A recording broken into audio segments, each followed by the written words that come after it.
Alright people, what's up everyone, and welcome to another first reviews reaction video with your boy, me, and I'm here to take a look at the first reviews for a little game. You may have heard of it, maybe not, you definitely haven't played it. Babylon's Fall, which is the new Square Enix Platinum Games developed game. I think it's like a co-development job, right? They both worked on it. Square Enix published it, but I think they also co-developed it with Platinum. I could be wrong. I'm not sure. Which this game, I'm not too sure about it. I'm not gonna lie. I'm super excited to play it because if it's terrible, I love a good terrible game. Even when it's just a bad terrible game, I appreciate the experience of playing something terrible. And if it ends up being good, I don't think that's the case. Then it's a good platinum game. So that's a new platinum game. It's like saying from software. It's really annoying. A platinum games game. I mean, it's a new one and it's good. That's great. If it's a bad one, that's not too great. But I always appreciate a bad game anyway. In the long run, while playing, I'm just like, good fucking lord. But when I'm thinking about like the year in wrap up, I'm like, I appreciate that bad games exist. I really do. So let's take a look at the first reviews. There might not even be a Metacritic score, honestly. I know there's at least 2 reviews. And actually, no, I know there's 3 reviews because we took a look at a review yesterday during the Triangle Strategy first reviews, which I know nobody watched, and I'm sure nobody's going to watch this one. But yeah, it was an 8 out of 10, which that surprised me. I think it was on PC, though, so this is also on PS4 and PS5. I rented it, by the way, from Gamefly, so I will be playing it. So anyway, let's go! Okay, it's not here. All right, Triangle Strategy still doing well. All right, hold on. Should I just look it up? Let's just look it up. No, wait, no, it's... Oh. Okay, here we go. We'll click on this one. Okay, that's not good. It's all right on PC. All right. So far, not enough reviews on PC. Good lord. Stop, go away. I need to look. Oh, this review came out yesterday. Did I look at this? I don't remember seeing a 2 out of 10. Even with Platinum Games' signature combat and some mechanics brought in from its past work, Babylon falls short in every department. Okay, that deserves a 2 out of 10. Any hopes I had were quickly dragged down by wonky combat mechanics, a below-average narrative, poor graphics. Yeah, I've seen the graphics. They are embarrassingly bad, and even worse aesthetic choices that only make the whole experience even more unenjoyable and frustrating. Babylon's Fall is a poor attempt at a cash grab that doesn't even get that right. No one's going to want to spend money on it, so it's nowhere near as good as Godfall. Okay, Fall is the only thing that they got in common.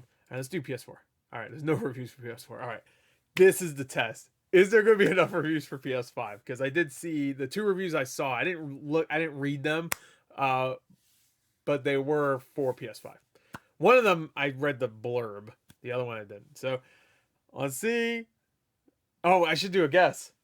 With that 2 out of 10, I don't know. Is there still going to be that 8 out of 10? If so, I'm going to say, you know what? 95. I got a good feeling. You know what? No. 98. 1 point higher than Elden Ring. This is probably going to be better than Elden Ring. Let's not fuck around. All right. I'm so excited to see what it looks like. Oh no! Oh no, I'm Platinum. Why? No! Come on, man. They announced this game 4 fucking years ago. What happened? 41? That's actually a little higher than I thought, honestly. I was thinking like 35. So that's probably because that 8 out of 10 is still here. Damn, that's actually, that's 6 reviews. That's actually way more than I thought. There's that 8 out of 10. I feel like that 8 out of 10. Did they play the game enough? Like, because they reviewed it before it even came out. So, oh, like, yeah, a day before it came out. Huh. All right. Anyway, let's get. Oh my God. All right. Let's look at the all 6 of the reviews here. Oh, let's go to the bottom. Let's just do this. VGC, there's no one that we would recommend Babylon's Fall to. It's visually dated, consistently dull, and features the most average Platinum Games combat we can remember. On paper, the concept of a game like this bathed in the studio's signature style is an appealing one, but sadly there's nothing about the Platinum shine that's evident in Babylon's Fall. Fuck my life. God is a geek. That Babylon's Fall comes from Platinum Games. Platinum Games is perhaps the biggest surprise here. A banal, uninspired hack and slasher with no imagination or personality.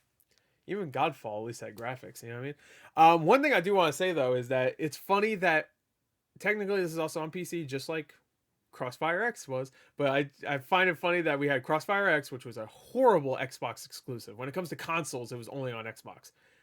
And then I saw a bunch of Sony fanboys like, oh, this is what Xbox got, you know, which is true. I mean, that was a piece of shit game. I reviewed it. It fucking sucked my ass.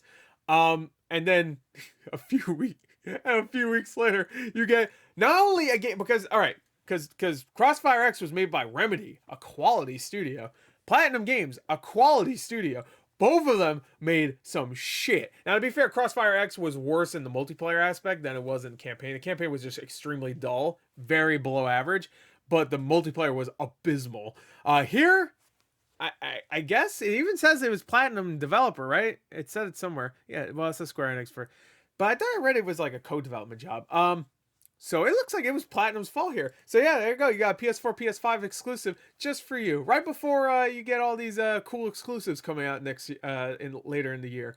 You get one giant pile of shit. Well, you got Horizon, so yeah, at least you got that. The true problem with Babylon's Fall is that it has no sense of identity. There's nothing that sets it apart from games like it, and it only shows itself as a poor comparison to other free games. Well, it sounds very similar to Crossfire X.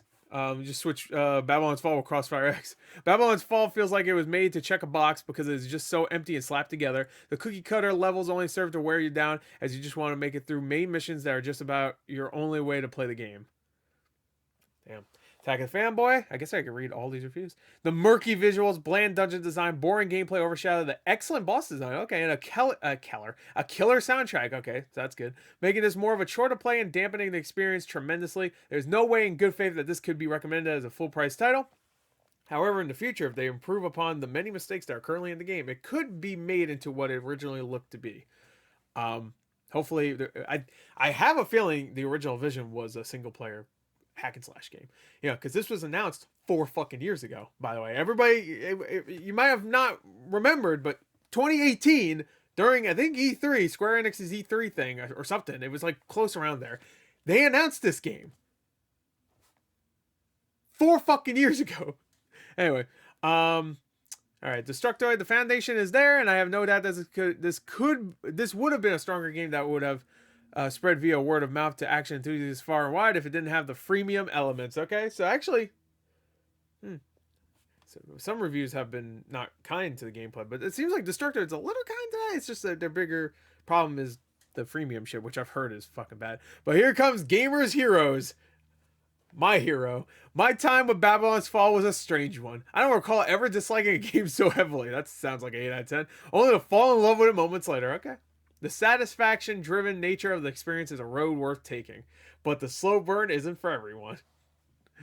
Pretty much, I liked it, even though I shouldn't. I wrote his review. Look at that user score. Okay, before we get to, well, I guess before we end is what I meant to say. Let's go to OpenCritic. Oh no! Oh no! It's way worse. OpenCritic. How many reviews? Dude, how many reviews? They got 7. Okay, they got 1 extra one. Good lord. Oh, this is a 7.5 though. I feel like that average score doesn't make sense. Hold on. There's 2 unscored, so you can't count those as an average. A 1. All right, let me do the average here. All right, let's just do from 10. Okay, so you got 3 out of 10, 4 out of 10, 5 out of 10, 7.5 out of 10, and then a 2 out of 10. Would that average to a 30? I don't think that's right. I feel like it would be like maybe close to a 40. Whatever. It looks nice. It looks like a nice low score, I guess. Babylon's Fall is ranked in the first percentile of games scored on OpenCritic. Oh man, the first percentile. The bottom, if you're confused what that means. Any new? Oh, I didn't review this. Babylon's Fall is a confusing jumble of an online action RPG that's mired, whatever, fuck, and unrewarding activities in the loot. Okay, quote not yet available. They still haven't formulated their opinion. Like, I don't know.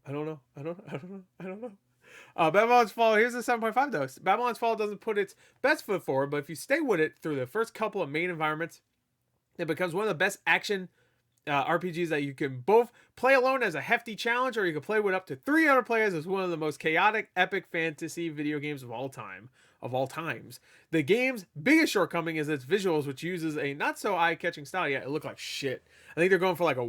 I watched a video where they explained it. I'm like, yeah, I could see what they're trying to go for, but it looks like shit. They're going for like a watercolor style to some of the textures mainly. I was like, it doesn't look good though. They should have just went with like their what's the Switch game they made a couple years ago? Astral Chain. They should have went with that style, you know. Overall, Babylon's Fall starts out as a seemingly grindy game, but there are some elements that unlock in later sections that could help to break up the repetitiveness. Being able to craft or enhance weapons is likely to alleviate some of the need for grinding for gear that occurs in the first few cloisters of the tower. There are also quests and orders to unlock outside of the main story and daily, weekly, or seasonal missions. Jesus Christ, this makes me not want to play the game at all. I was hoping they'd all just say like, this game's so fucking bad you'll think it's funny. No. Babylon's Fall has a lot of content to explore that will hopefully keep the game from being just a grindy action RPG. This game costs $60, by the way, which we'll know it's not a free-to-play game. This guy's making it sound like it's a free-to-play game, though. So like, oh, they'll update stuff. It's grindy a little bit right now. I mean, it's not that bad. I mean, we paid $60, you know, free-to-play, except it's not. Which we'll know better. It will be free-to-play, though. I assure you, in not a long amount of time, this game will be free to play.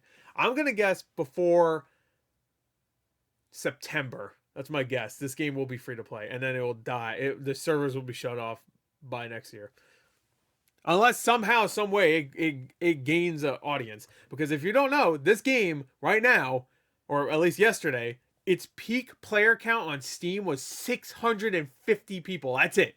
That is it. Hello, 650. That's it. 4 years. 4 years for 650. Okay, on Steam, one of the largest places for video game. Platinum. They made Nier Automata. They made Bayonetta. They made Vanquish. They made Astral Chain. They also made that Turtles game. Yeah. Is this going to be worse than a Turtles game? I can't believe it if it is. Please no.